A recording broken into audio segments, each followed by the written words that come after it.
everyone. It's good to see you once more. My name is Adama Odefa from the Diabetes and Hypertension Help Society, DHS. Just take a moment, read downwards, you would know what DHS is all about.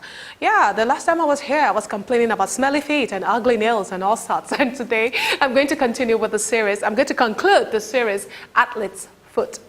Now, let's look at the treatment of athlete's foot. That's what we're going to talk about today. Usually, over-the-counter antifungal powders or creams can help control the infection. Usually, this is the usual case. And then these generally contain miconazole, clotrimazole, or tolnaftate. And then you have to continue using the medicine for 1 to 2 weeks, even after the infection has cleared from your feet. And this is because you need to prevent the infection from returning. Now, in addition to doing this, you have to keep your feet clean and dry, especially between your toes. You have to keep it dry and clean. You have to wash your feet thoroughly with soap and water and then dry the area very, very carefully and completely. A lot of people don't bother to wash their feet even when they take their bath. I wonder why that is. Don't you think your feet are part of your body? Don't you think you need to put some beauty to your feet? Yeah, well, you answer that for yourself. Now, you have to try to do this at least twice in a day to wash your feet and keep it clean and dry.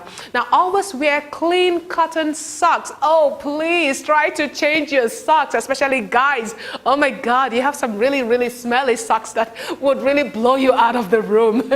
And you have to also change your shoes as often as necessary to keep your feet dry. Now, athlete's foot almost always responds well to self-care, although it may come back over and over, but you just keep treating. But to prevent future infections, you have to follow the steps listed in prevention. You know, severe ongoing infections that do not respond to 2 to 4 weeks of self-care and frequently a reoccurring athlete's foot may require further treatment by your healthcare provider.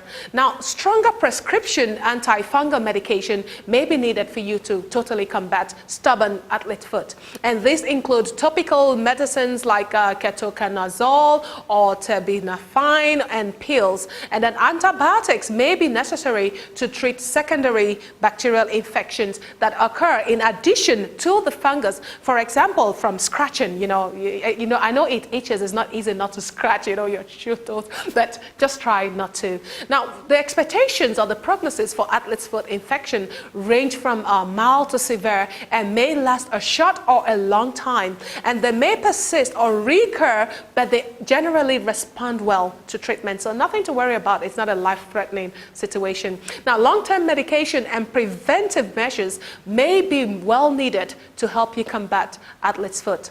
Let's look at the complications of athlete's foot. The complications include recurrence of athlete's foot, secondary bacterial skin infections such as cellulitis, and then lymphangitis. Yeah, lymphangitis, I got that one. And the systemic side effects of medications. And for instance, see the specific medication that you're using when you're treating athlete's foot. Try to read the indications and talk to your doctor to know what the side effects of whatever medication you're using on yourself might be. And also, please seek medical help right away if you have athlete's foot and your foot is swollen and warm to the touch, especially if there are red streaks on your foot, because this could be signs of possible bacterial infection that could go bad very quickly. Now, other signs could include pus and other discharge coming from your foot and fever. So when you have this, it's very, very important for you to just go and see your healthcare provider immediately. Now, if you have diabetes and you develop athlete's foot, you have to go see a doctor, because you know that when you have diabetes, you have problems with your foot and your complications are likely to go bad very quickly. Now, athlete's foot symptoms that do not go away within 1 month of using self-care measures should call for the attention of a healthcare provider. Now, let's go on to look at the prevention of athlete's foot. How do you prevent it?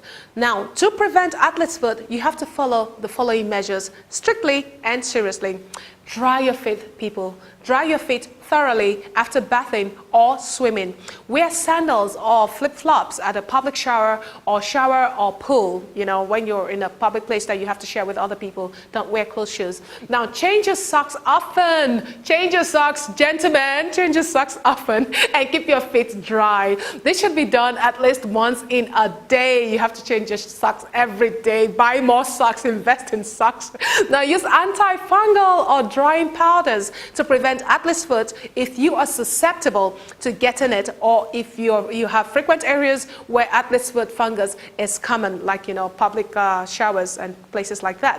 Now, wear shoes that are well ventilated and preferably made of natural material such as leather, or fabric. Now, it may help to alternate shoes each day so that the shoes can dry completely between wearings. Don't wear your shoes, the same shoe over and over again. Oh, yeah, that means you need to, no, you don't need to buy many. You could just have two, alternate them. Now, avoid plastic-lined shoes. This is very, very important because plastic would generate heat and moisture, and this could help to worsen your athlete's foot. Yeah, that brings me to the conclusion of atlas foot, and now we're going to go into the meal of the day.